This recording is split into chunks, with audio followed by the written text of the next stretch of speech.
Hello, how are you all? It's good to see you. Let me drag my screen over here so I have my notes in front of me. Hello, it's good to see you all. I am Dr. Julie Allig, aka the Data Diva, coming to you on Friday afternoon here from lovely New Hampshire in the Northeast of the United States. Welcome back to those of you who have watched before. Hello to those of you who are maybe new here or who are catching the replay. It's good to see you. I'm here every Friday at 3 o'clock Eastern Time, US Eastern Time, 12 noon Pacific. Except next week, I will have the week off.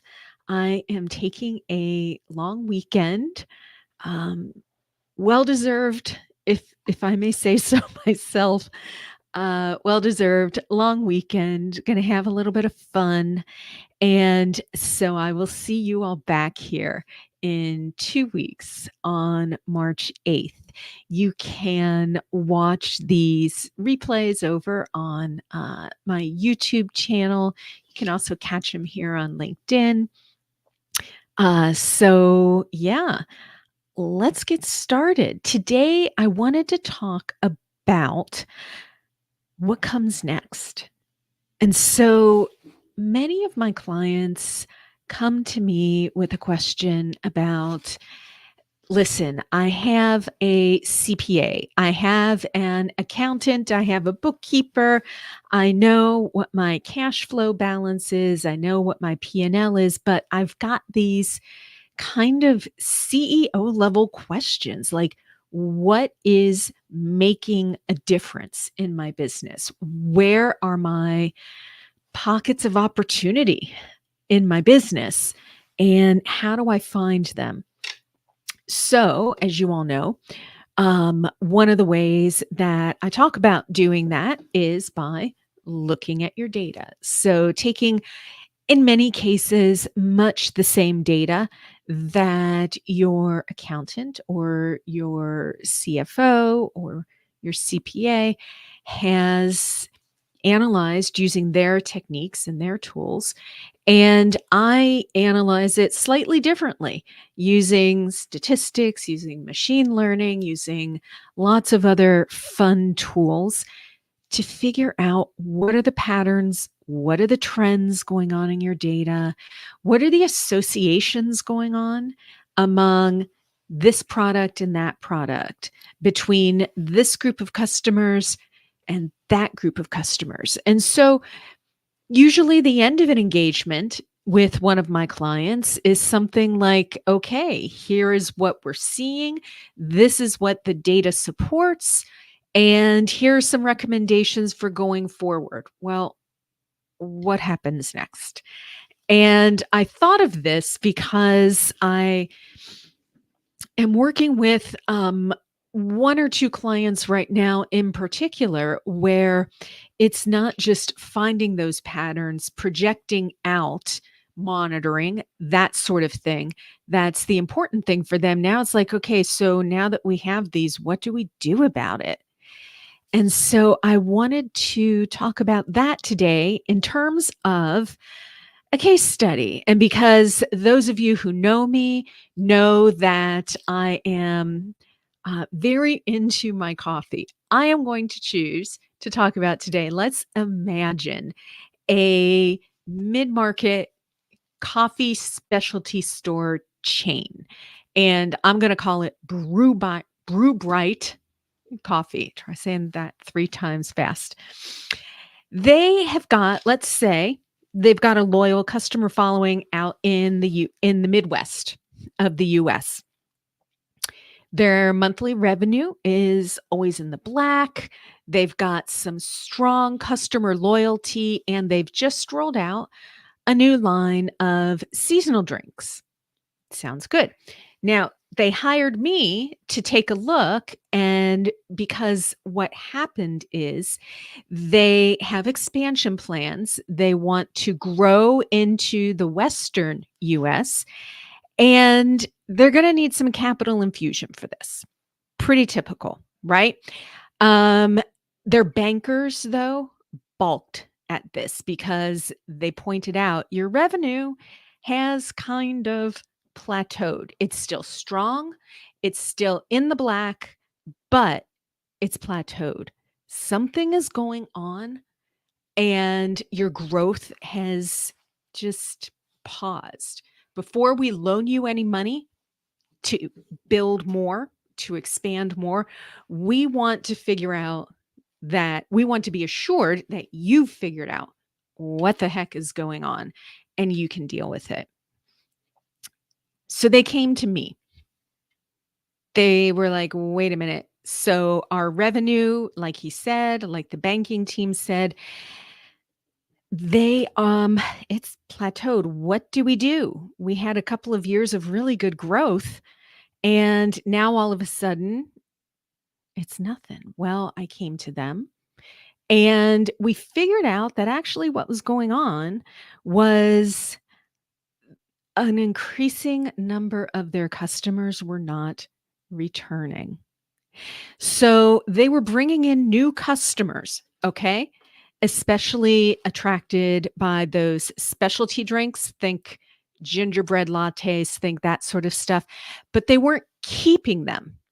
And so this was news to them. This might even be news to you once you look at your numbers, because their top line numbers were looking steady, but looking just at the total number each week, which is what they were looking at, the total number each week, and not looking below the surface, they were missing that churn.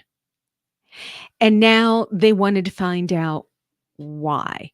So I had been able to go in, show them that this is what's going on. You've got basically a customer attrition problem. You've got a lot of churn. You're obviously attracting a certain piece of the market, and this is good. However, they're not staying. The fear among the senior team was not just that they were going to start losing some of those newly attracted customers, but that they were going to start losing some of their loyal customers. And again, this was pretty scary, obviously, because they didn't know what was causing these new customers to go away, to not be retained. So there was a threat. So in this case, what I wanted to, let me just move that. What I wanted to talk through with them was, okay, so how are we going to stop the losses? I mean, that was their main questionnaire. How do we stop the losses? And, I said, well, we can do a number of things, but honestly, since the losses seem to be connected to your customers and not retaining them, we need to talk to your customers. And I'm using the word talk kind of loosely there. We need to gather information from your customers. And one tool for doing that is to survey them. And so survey them for the reasons that they didn't re-engage with you, that they didn't repurchase some of those coffee drinks that originally brought them, something like that. So they agreed this was a good idea, but where do you even get started doing a survey? And believe me, as a resident here in the United States, there are a lot of surveys out there that get thrown around that are not very good. So even if what you want to do is like, oh, I do a survey like the kind I just got from my healthcare provider, from some other company, take your pick there. There's a good chance it's not all that good, or that it's got certain um, certain details in it that makes it not quite suitable for your company's needs right now. So, what I wanted to talk to you about is, the fact that Believe it or not, there's a I know you're gonna be surprised here. There are people who write dissertations on surveys and survey methodology and things like that.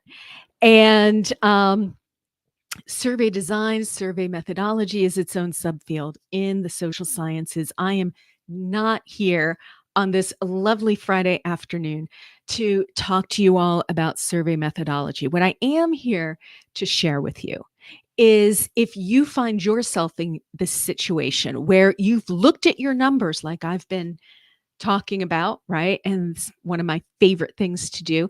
And you notice something is going on and you need to find more information from maybe your customers, maybe your vendors, something like that. Then there are three things that I would say are really important. I would say if you keep these in mind as you move forward, you're gonna probably have a pretty good survey experience here going on. And the first one is, what is the absolute most important information that you need in order to answer these questions that you have, in order to give you a direction, to point you in that right direction to start addressing this problem or this challenge or this shortfall or something like that.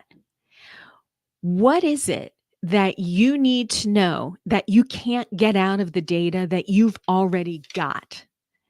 What information, once you've collected it, is the information that will let you answer that question and move on to the next stage, which would probably be starting to solve this problem by implementing something, right?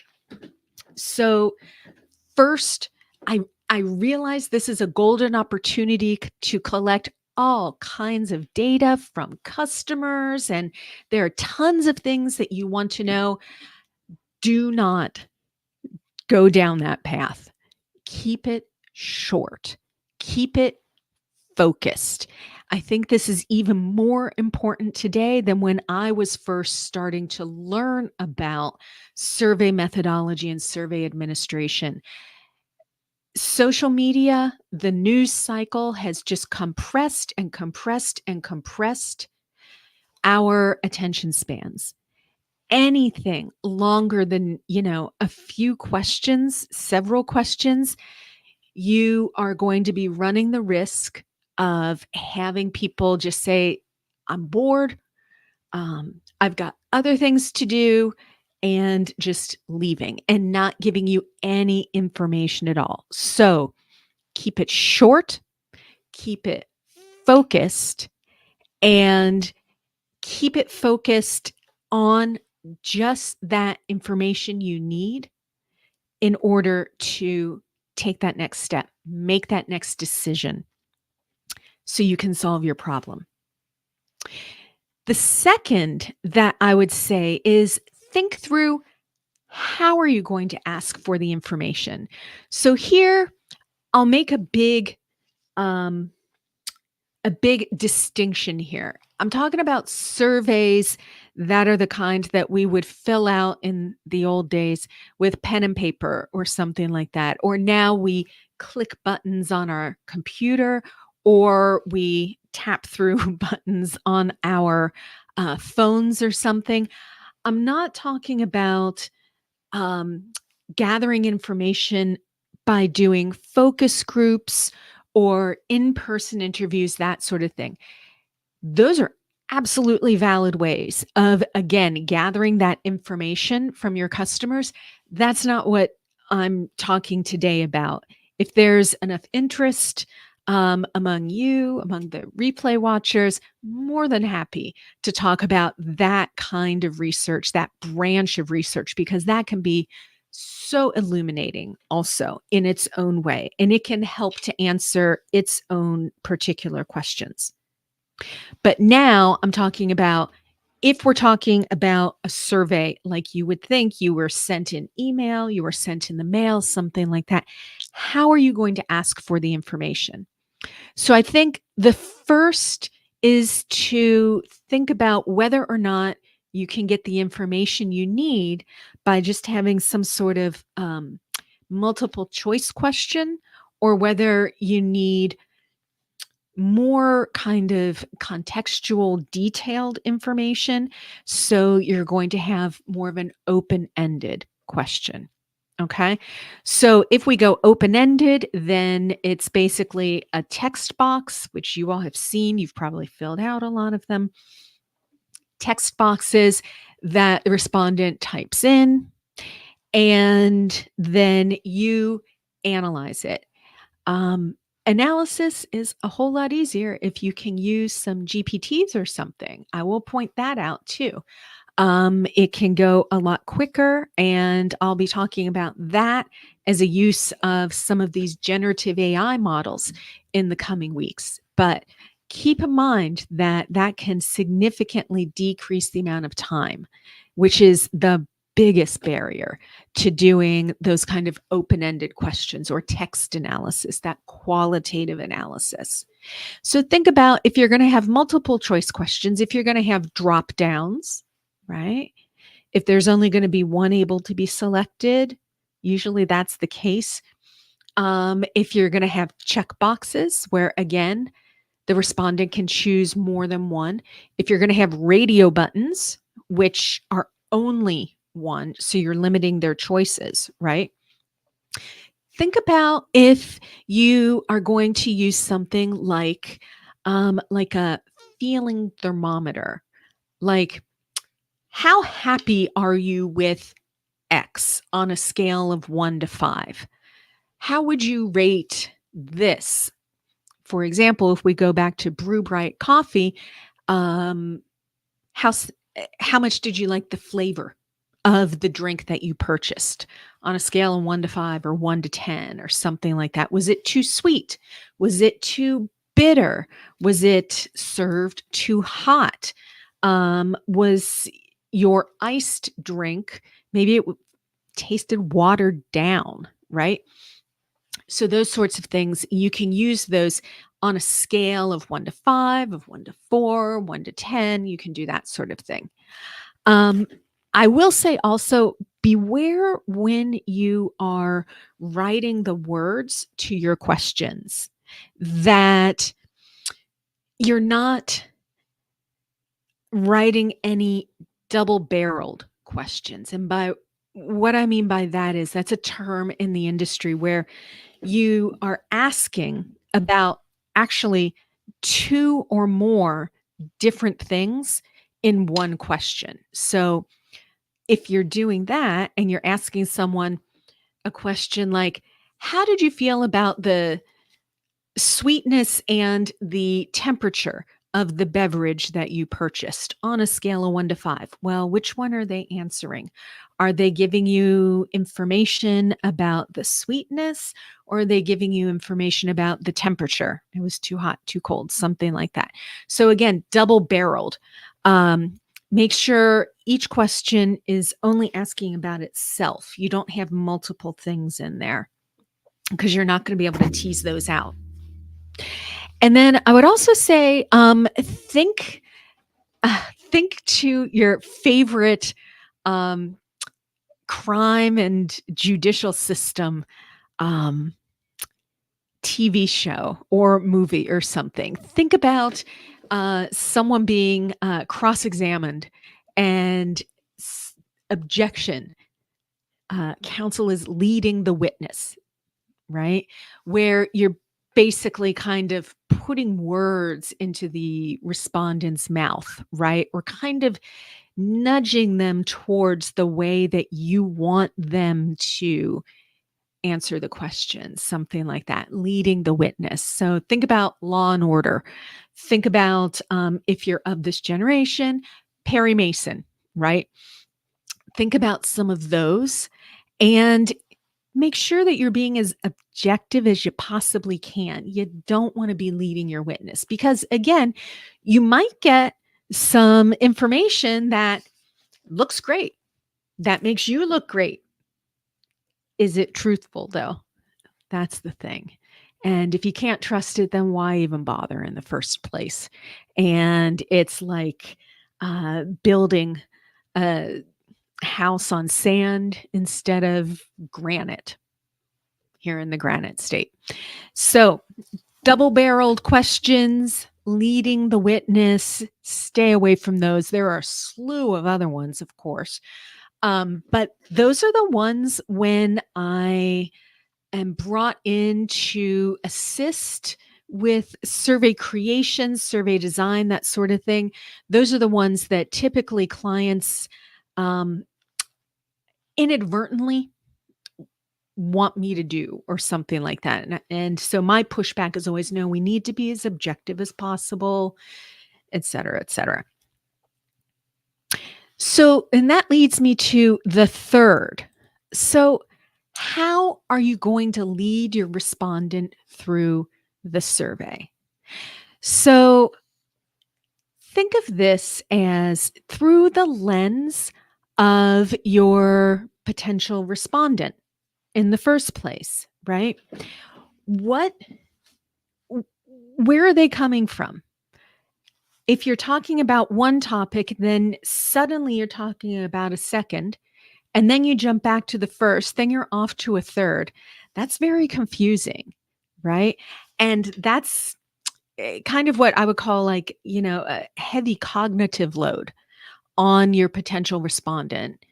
And if they're confused, then their answers are not going to be quite as straightforward or quite as truthful. Not that they're lying, but if you've confused them, then they can't really answer, right? The correct way, the way that they're really feeling, or the way that they really are understanding something. So think about sequencing your survey. What do you start with? What's in the middle? What's bringing up the rear? And you usually want to start with the questions that are the more important questions. And by important, I mean in order to answer your questions about Brew Bright Coffee, they want to know, why are we losing all of these customers?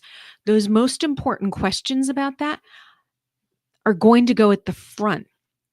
The ones that are really going to get at the core of understanding customer behavior and customer wants and needs, that Brew Bright is then going to translate into implementing some changes, implementing new processes, a new menu, something like that.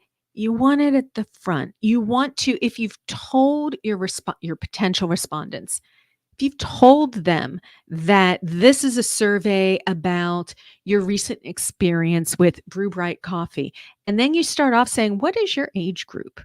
How much is your income, your annual income? What is your education level? You're like, wait a minute, you want my time in the first place, and then you're not even asking me about this feedback that I'm willing to give you. You're asking me these like basic questions about me. Peace out. And they don't finish the survey at all.